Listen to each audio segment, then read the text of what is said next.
Hello everyone, welcome back to my channel. आज हम पढ़ने वाले हैं लिपिड्स का पार्ट 2। लिपिड्स का पार्ट 1 अगर आपने नहीं देखा है तो प्लीज़ इससे पहले वो वाली वीडियो ज़रूर देखिएगा। मैं उसका लिंक डिस्क्रिप्शन बॉक्स में प्रोवाइड कर दूंगी। तो लिपिड्स का पार्ट 2 आज हम डिस्कस करने वाले हैं। इसमें बेसिकली हमें 3 चीज़ों के बारे में डिस्कस करना है। एक जिन्हें बोला जाता है फॉस्फोलिपिड्स। तो फॉस्फोलिपिड्स क्या होते हैं ये डिस्कस करेंगे। इसके अलावा हम डिस्कस करेंगे स्टेरॉइड्स के बारे में एंड हम डिस्कस करने वाले हैं ग्लाइकोलिपिड्स के बारे में। तो ये 3 चीजें हैं जो आज की वीडियो में हम कवर करेंगे और लिपिड्स वाला सेक्शन खत्म करेंगे, यानी जो बायोकेमिस्ट्री ऑफ लिपिड्स वाला सेक्शन है वो कंप्लीट कर देंगे। इसके बाद नेक्स्ट वीडियो जो आने वाली है वो लिपिड मेटाबॉलिज्म के बारे में, जिसमें हम beta oxidation, fatty acid synthesis वगैरह डिस्कस करेंगे।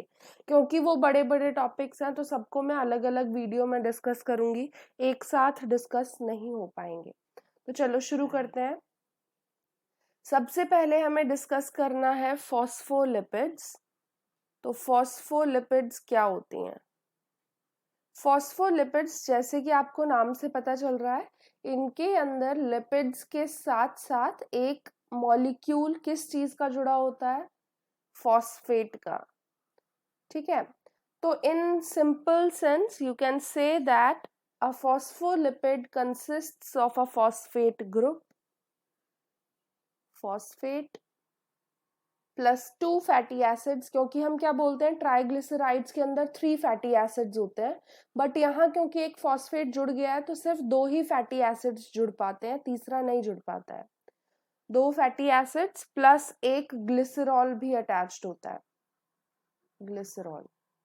ठीक है, तो फॉस्फोलिपिड में ये 3 चीजें प्रेजेंट होती हैं। इसके अलावा अगर आप इनका स्ट्रक्चर देखोगे तो कुछ फॉस्फोलिपिड का स्ट्रक्चर कुछ ऐसा होता है। इसके अंदर आपको एक रीजन मिलेगा यहाँ टॉप पे। ठीक है, इस टॉप वाले रीजन को फॉस्फेट बोला जाता है, तो ये फॉस्फेट है।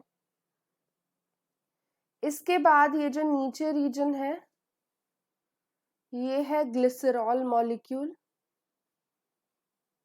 और इसके बाद ये जो नीचे 2 स्ट्रिंग लाइक स्ट्रक्चर्स आपको दिख रहे हैं इन्हें बोला जाता है fatty acid chains. Fatty acid chains, 2 chains हैं फैटी एसिड की, जैसे कि यहाँ लिखा हुआ है, आपने देखा। तो 2 फैटी एसिड्स की चेन्स, 2 फैटी एसिड यहाँ जुड़े हुए होते हैं। ठीक है, 2 फैटी एसिड बोल सकते हो आप कॉमन सेंस में। अगर आप फॉस्फेट और ग्लिसरॉल की बात करो तो ये दोनों मिलके जो पोर्शन बनाते हैं उसे बोलते हैं हेड रीजन, और हेड जो होता है वो हाइड्रोफिलिक होता है। हाइड्रोफिलिक मतलब वाटर लविंग। और जो नीचे वाला पोर्शन है, जो फैटी एसिड वाला रीजन है, उसे बोला जाता है टेल रीजन, एंड वो होता है हाइड्रोफोबिक, वाटर हिटिंग। वाटर से दूर वो रीजन हमेशा रहता है, वाटर के पास नहीं रहता है। तो ये 2 पोर्शन होते हैं फॉस्फोलिपिड्स के, head and tail. Hydrophilic head and hydrophobic tail इसके अंदर प्रेजेंट होता है। अब क्योंकि जो हाइड्रोफिलिक हेड में फॉस्फेट ग्रुप अटैच्ड है तो इसीलिए ये वाला रीजन जो होता है नेगेटिवली चार्ज्ड होता है, नेगेटिव। ठीक है, और जो हाइड्रोफोबिक टेल वाला रीजन है, क्योंकि यहाँ पे कोई भी पर्टिकुलर चार्ज्ड ग्रुप प्रेजेंट नहीं है तो इसे हम अनचार्ज्ड मॉलिक्यूल बोलते हैं, अनचार्ज्ड। तो इन दोनों के बेसिस पे अगर देखा जाए तो hydrophilic and hydrophobic portions 2 portion है। इसी वजह से फॉस्फोलिपिड्स को एम्फीपैथिक बोला जाता है। एम्फीपैथिक किस लिए? क्योंकि ये 2 टाइप की प्रॉपर्टीज शो कर रहे हैं, एक हाइड्रोफिलिक नेचर और दूसरा हाइड्रोफोबिक नेचर। अब अगर हम फॉस्फोलिपिड्स का ये डिस्कस करें कि फॉस्फोलिपिड्स अगर पानी में चली जाएं तो कैसा स्ट्रक्चर फॉर्म करती हैं, तो आपको पता होना चाहिए कि फॉस्फोलिपिड्स पानी में घुलती नहीं है, वो बायलेयर फॉर्म कर लेती हैं। तो ये इनका हेड वाला रीजन होगा, इधर भी हेड वाला रीजन होगा, बायलेयर है, 2 लेयर्स प्रेजेंट होंगी, और इनकी टेल्स यहाँ पे प्रेजेंट होंगी।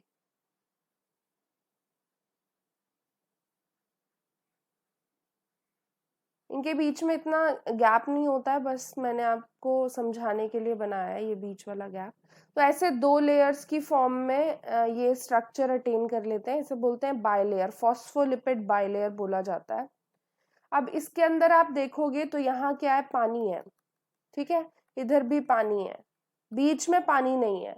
तो क्या होता है, हाइड्रोफिलिक वाले जो ये हेड है, ये सारे हेड वाटर के कांटेक्ट में आ जाते हैं, और जो हाइड्रोफोबिक टेल्स हैं वो इनवर्ड मूव कर जाती हैं। अब आप यहाँ देख सकते हो, अगर यूनिलेयर होती तो क्या होता, यूनिलेयर होती तो दोनों एंड्स को वाटर के कांटेक्ट में आना पड़ता, जो कि पॉसिबल नहीं है क्योंकि हाइड्रोफोबिक टेल वाला रीजन भी प्रेजेंट है, इसीलिए ये बाइलेयर्स फॉर्म करती हैं। तो इसे क्या बोलते हैं, फॉस्फोलिपिड बाइलेयर। आप ऐसे भी बोल सकते हो कि या तो फॉस्फोलिपिड्स वाटर के कांटेक्ट में आने पे बाइलेयर्स फॉर्म करती हैं, या फिर मिसल्स फॉर्म करती हैं। मिसल्स जैसे कि oil globules, oil droplets, oil stains form करते हैं डिटर्जेंट की प्रेजेंस में, वैसा सा स्ट्रक्चर वो भी बाइलेयर होता है, उसमें भी 2 लेयर्स होती हैं, तो वैसा स्ट्रक्चर भी अटेन करती हैं। नेक्स्ट चीज अगर हम डिस्कस करें तो नेक्स्ट फॉस्फोलिपिड का एक एग्जाम्पल बता रही हूं मैं आपको। तो फॉस्फोलिपिड का एग्जाम्पल है फॉस्फोग्लिसराइड। फॉस्फोग्लिसराइड, फॉस्फोग्लिसराइड्स होते क्या हैं, ये होते हैं वो वाले फॉस्फोलिपिड्स जो किससे बने हैं, ग्लिसरॉल से बने हैं। फॉस्फोलिपिड्स जो कि ग्लिसरॉल से फॉर्म हुए हैं, ग्लिसरॉल से,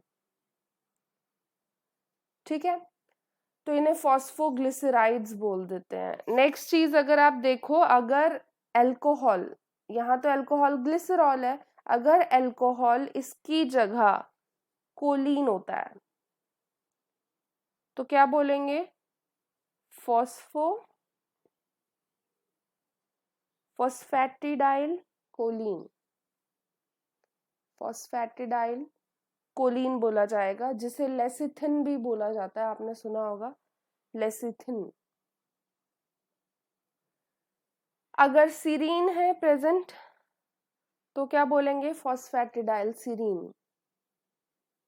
तो ऐसे इनके नाम होते हैं, फॉस्फैटिडाइल टर्म आगे लगेगी या फॉस्फो टर्म आगे लगेगी, उसके बाद फिर जो भी स्ट्रक्चर अटैच्ड है उसके अकॉर्डिंग नाम होता है, फॉस्फैटिडाइल सीरीन, ठीक है। तो फॉस्फोलिपिड्स वाले सेक्शन में इतना ही है। नेक्स्ट हम स्टेरॉइड्स देख लेते हैं, स्टेरॉइड्स क्या होते हैं।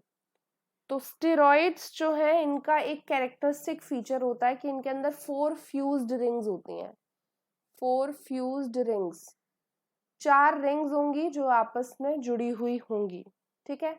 एग्जाम्पल अगर आप इसका लेते हो तो इसका एग्जाम्पल आता है कोलेस्टेरॉल। कोलेस्टेरॉल एक टाइप का स्टेरॉइड होता है जो सभी एनिमल्स की सेल मेम्ब्रेन में प्रेजेंट होता है। प्लांट्स फंजाई में कोलेस्टेरॉल एब्सेंट होता है। तो कोलेस्टेरॉल सबसे पहली चीज आपको पता होनी चाहिए कि ये एनिमल सेल मेम्ब्रेन में प्रेजेंट होता है, एनिमल सेल मेम्ब्रेन में प्रेजेंट। दूसरी चीज, कोलेस्टेरॉल जो है वो सेक्स हार्मोन की प्रोडक्शन के लिए रिस्पॉन्सिबल है, इसके अलावा स्टेरॉइड हार्मोन्स के लिए रिस्पॉन्सिबल है। स्टेरॉइड हार्मोन्स में ही आते हैं टेस्टोस्टेरॉन और एस्ट्रोजन, तो उनके प्रिकर्सर की तरह एक्ट करता है। इसके अलावा बाइल सॉल्ट्स बनाने में भी ये हेल्प करता है, बाइल सॉल्ट्स। मैंने अभी क्या बताया कि कोलेस्टेरॉल जो होता है वो एब्सेंट होता है प्लांट्स और फंजाई की सेल मेम्ब्रेन में। तो प्लांट्स एंड फंजाई में ये एब्सेंट है, एब्सेंट के लिए मैं यहाँ ऐसा साइन बना रही हूँ। तो absent in plants and fungi. Instead of cholesterol plants have stigmatosterol या स्टिग्मास्टेरॉल भी बोल देते हैं इसे, स्टिग्मास्टेरॉल, नाम से पता चल जाएगा आपको स्टिग्मा टर्म आ रही है। इसके अलावा साइटोस्टेरॉल भी होता है एक, ये भी प्लांट्स के अंदर कोलेस्टेरॉल की जगह पाया जाता है। इसके अलावा कैंपेस्टेरॉल भी प्रेजेंट होता है प्लांट्स के अंदर। ये इंपॉर्टेंट नाम है, आपको जरूर याद रखने हैं प्लांट्स के अंदर कौन कौन से स्टेरॉइड्स पाए जाते हैं, स्टेरॉल्स पाए जाते हैं। अगर आप फंजाई की बात करो तो फंजाई के अंदर कौन से होते हैं, फंजाई में होता है अर्गोस्टेरॉल, अर्गोटिज्म पता होगा आपको, अर्गट ऑफ राई जिसे बोलते हैं, एक टाइप की डिजीज है जो फंजाई कॉज करता है, तो वहीं से ये टर्म आई है अर्गोस्टेरॉल।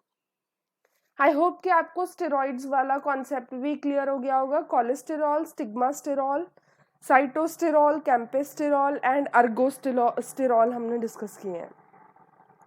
नेक्स्ट एक लास्ट टॉपिक आज की वीडियो का जो है वो है ग्लाइकोलिपिड्स। तो ग्लाइकोलिपिड्स क्या होते हैं, आपको कुछ और टर्म्स भी मिलेंगी बट मोस्टली जो लिपिड से रिलेटेड है यही टर्म्स इंपॉर्टेंट हैं, बाकी सबके बारे में इतना आपको जानने की ज़रूरत नहीं है, तो जितना यहाँ बता रही हूँ वो इनफ है। ग्लाइकोलिपिड्स में क्या होता है, जैसे ग्लाइको टर्म आ रही है यानी कोई सेकेराइड अटैच्ड है, तो lipid containing steroid group present होता है, लिपिड कंटेनिंग सेकेराइड। ठीक है, सेकेराइड टर्म किस लिए आ रही है, शुगर के लिए, ग्लाइको। ठीक है, ग्लाइको। तो ये तो हो गए ग्लाइकोलिपिड्स। ग्लाइकोलिपिड्स के अगर आप टाइप्स देखो तो वो आपके लिए इंपॉर्टेंट है। तो 3 मेजर टाइप्स होते हैं ग्लाइकोलिपिड्स के। कौन कौन से हैं वो, एक है जिसे बोला जाता है सेरिब्रोसाइड, नेक्स्ट है जिसे बोला जाता है ग्लोबोसाइड, एक है जिसे बोला जाता है गैंग्लियोसाइड। तो ये 3 ग्लाइकोलिपिड्स होते हैं। अब इनमें क्या डिफरेंस है, सेरिब्रोसाइड में 1 मोनोसेकेराइड होती है, मोनोसेकेराइड, ये आपको नोट्स में कंप्लीट मिल जाएगा।